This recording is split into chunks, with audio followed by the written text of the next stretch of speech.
Me diga uma coisa, o MST é um forte aliado do governo Lula e do PT, né? Por exemplo, quando Lula foi para a China, João Pedro Stedley compôs a sua comitiva, né? E nela também 102 empresários do agronegócio. A política paz e amor do governo Lula não tem dado certo, por quê? Olha só, a primeira coisa que a gente tem que deixar bem claro é que é preciso defender o MST e qualquer outro movimento social do campo, né, contra qualquer ataque ruralista. Então, a gente está defendendo, né, um instrumento legítimo aqui do MST de pressão pela reforma agrária, que são as ocupações de terra. Né? Embora o MST já tenha votado lá atrás no Congresso em 2007 e tal, que esse não é mais o seu principal instrumento de luta hoje. Isso foi uma resolução no Congresso do MST de 2007, né?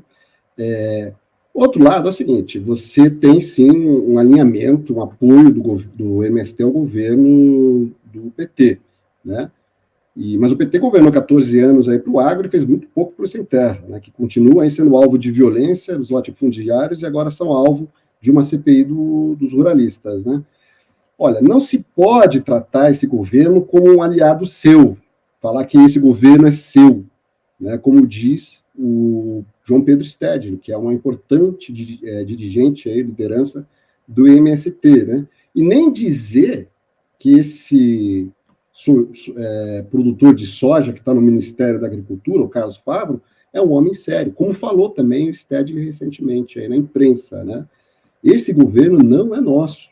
A direção, esse governo é do agronegócio, sempre foi do agronegócio, sempre governou em prol do agronegócio, né? Por isso a direção do MST precisa, sim, romper com o atrelamento desse governo, né, para que os sem terras possam lutar aí pela reforma agrária, conquistar a reforma agrária, derrotar o agro, né, e conquistar o apoio financeiro necessário aos milhões de camponeses aí assentados Brasil afora, né? Essa exigência tem que ser feita ao MST, né? Esse alinhamento do MST com os governos do PT foi transformando também os conflitos no campo brasileiro, né?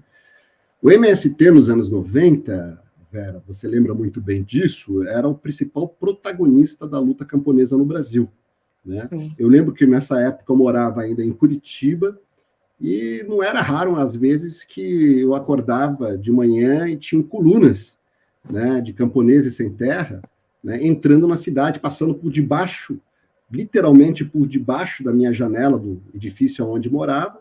Claro que imediatamente eu me juntava a eles e participava das ações, etc. e tal, né?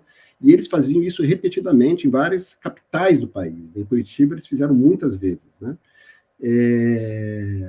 Agora, quando o Lula conquista seu primeiro mandato, né, em 2002, 2003, assume, né, o primeiro mandato, né, o que acontece? Há um recrudescimento, sim, né, você pega os dados e você vai ver que há um recrudescimento da luta pela terra, né. Eu acho que nunca teve tanta ocupação do que foi registrado em 2003, 2004, 2005, né.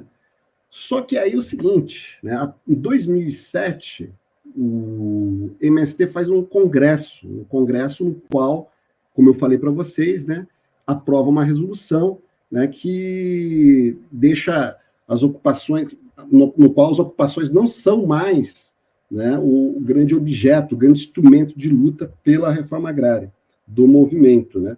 E o MST passa a se dedicar mais aos assentamentos, tanto é que hoje muitos desses assentamentos produzem aí arroz orgânico e outros produtos orgânicos aí, tal. Tem um nicho de mercado no Brasil a respeito da produção de alimentos orgânicos, né? O que ocorre depois, né? As ocupações que seguem, né, elas diminuem, em primeiro lugar.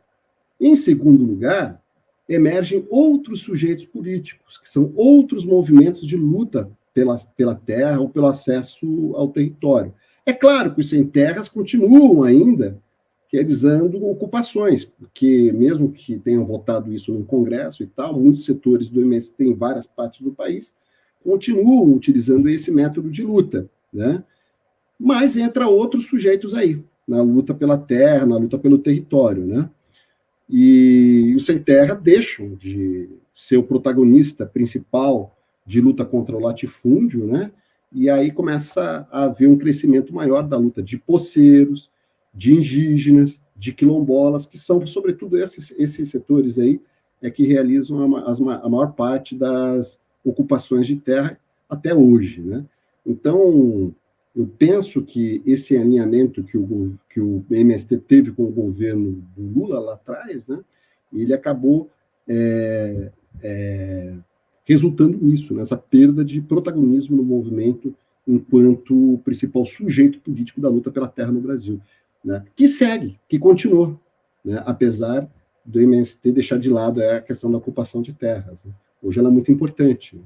E a CPI, ao mirar no MST, também quer acertar esses outros protagonistas, indígenas, quilombolas, poceiros, caboclos ribeirinhos, seringueiros, castanheiros, etc, etc.